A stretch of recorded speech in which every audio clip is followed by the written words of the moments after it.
8 anos atrás, eu me tornei um cristão que acredita na Bíblia. Nunca pensei que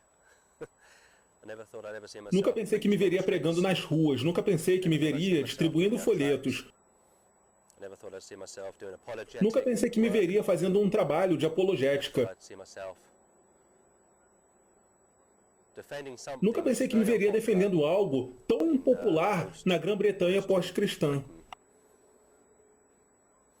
Antes de me tornar um cristão que acredita na Bíblia, eu era um cantor semiprofissional da minha orquestra de jazz. Isso era uma parte bem empolgante da minha vida. Eu tive a oportunidade de trabalhar com músicos maravilhosos, sendo alguns deles semiprofissionais e outros profissionais. Tive a chance, o privilégio e a honra de trabalhar com um trombonista profissional que costumava tocar para Frank Sinatra quando ele vinha para o Reino Unido. Minha vida era linda, muito boa, muito agradável. Gravei alguns álbuns, fiz alguns shows e era tão contente quanto você pode imaginar. Porém, não era salvo. Eu desconhecia o Senhor Jesus Cristo. Sim, eu era católico. Sim, eu ia na igreja. Visitei alguns santuários marianos. Meus amigos eram católicos, vários deles, na verdade. E alguns membros da banda eram católicos romanos praticantes. A maioria deles. Meu pai foi salvo antes de mim e começou a testemunhar para mim. Foi quando pela primeira vez na vida percebi que eu era um pecador que precisava nascer de novo. E através do testemunho dele e de suas orações, eu pude examinar as Escrituras pela primeira vez na minha vida. Sim, eu já tinha lido a Bíblia Católica, porém nunca estudado ela. É o problema de sistemas heréticos. A maioria das pessoas repetirá o seu ciclo de vida. Deixe-me tentar explicar melhor. O que você fez nos últimos 7 anos, você fará nos próximos 7. Por exemplo, cerca de 3 a 4 anos atrás, um dos meus ex-colegas de banda me telefonou. Ele sabia que eu me salvei, pois eu havia escrito para todos os membros da banda, antes de deixá-la, dizendo a eles que nasci de novo. Também escrevi para um dos meus colegas de trabalho e lhe telefonei para pregar o Evangelho de Jesus Cristo. Enfim, esse colega de banda me telefonou e bateu um papo comigo. Ele citou muitas lembranças da época da banda e tive que explicar mais uma vez a ele que eu mudei e agora sou salvo, isto é, que essa fase da minha vida acabou.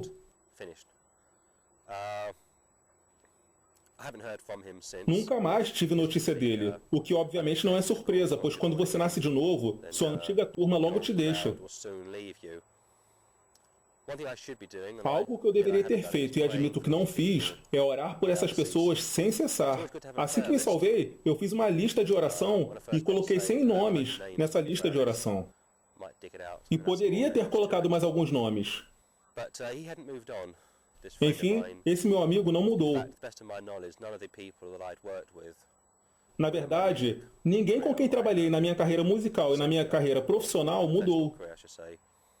Eles ainda fazem o mesmo que faziam antes do meu renascimento.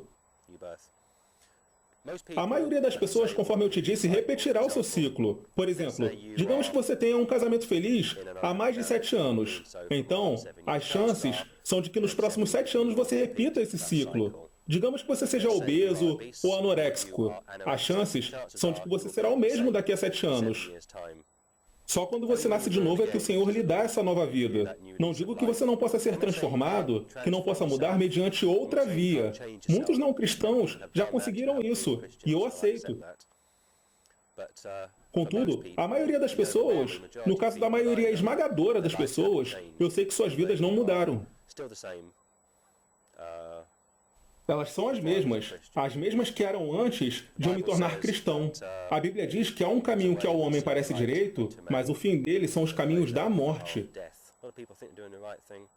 Muita gente pensa que tem que fazer a coisa certa, fazer boas ações, ser fiel à sua loja, obras, igreja, templo, mesquita. Mas as suas obras não podem te salvar, pois em essência, isso é uma tentativa de subornar o Senhor com suas boas obras, com uma vida limpa. A Bíblia diz que as nossas justiças são como trapos de imundície aos olhos do Senhor. Agora quero ler uma passagem. No catolicismo, eu era membro de uma grande igreja. Uma grande igreja para os padrões do Reino Unido, bem forte por aqui. Lembro-me de um dia o meu pai ter dito que teve uma conversa com um dos diáconos da igreja. Os diáconos são novidades na igreja católica, coisa de 15 anos para cá ou pouco mais. Ele ficou do lado de fora da igreja, naquela paróquia lotada, e disse ao diácono que poucos ali eram salvos. Portanto, vamos dizer que você esteja numa igreja de 2 a 10 mil membros. Digamos que você tenha 1 bilhão de membros em sua igreja, caso seja católico, ou 1,5 bilhão se for muçulmano. Não sabemos os números exatos, mas enfim, muita gente é muçulmana e um monte de pessoas são católicas. E estimo que 500 milhões de pessoas sejam protestantes, dos quais apenas alguns serão salvos.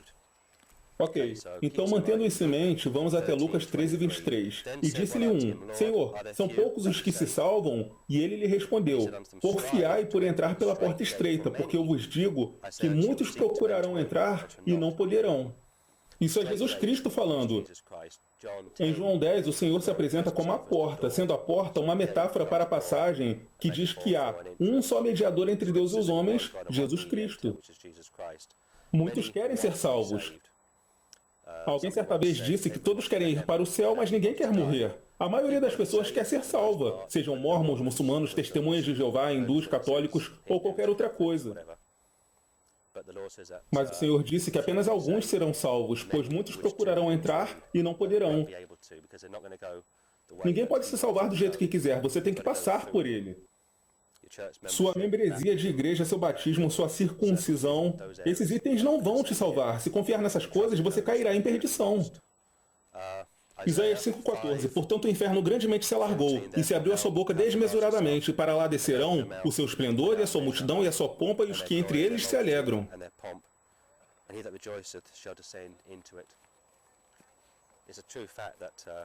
É fato, o inferno é para as pessoas não salvas, não reconciliadas com o Senhor. E se você for honesto consigo mesmo e não for uma pessoa salva, não vai querer tentar ir para o céu à sua maneira e acabar no lago de fogo.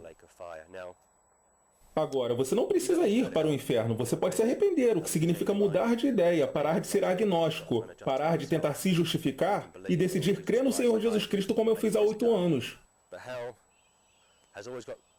Mas sempre tem espaço para mais pessoas no inferno, e eu sou grato, muito grato ao Senhor por me salvar. Não apenas de um sistema religioso, mas de mim mesmo,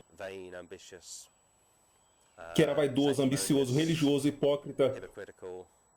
Uma pessoa que idolatrava a música, que idolatrava a vida que levava e que merecia ir para o inferno. Na verdade, ainda mereço. 8 anos depois, eu ainda me considero um pecador perverso, salvo pela graça.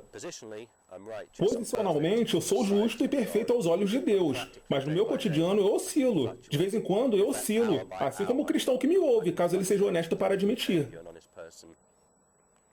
Por favor, mostre este vídeo para o tipo de gente que eu citei. Eu sei que muitos de vocês que me assistem têm amigos e familiares não salvos e costumam mandar esses materiais para eles, pois muitos dos nossos amigos e familiares irão para o inferno quando morrerem.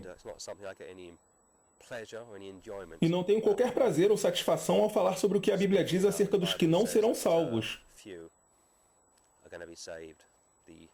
A entrada para o céu é estreita e você terá que passar por uma pessoa. E essa pessoa é Jesus Cristo. Vou me retirar. Maranata.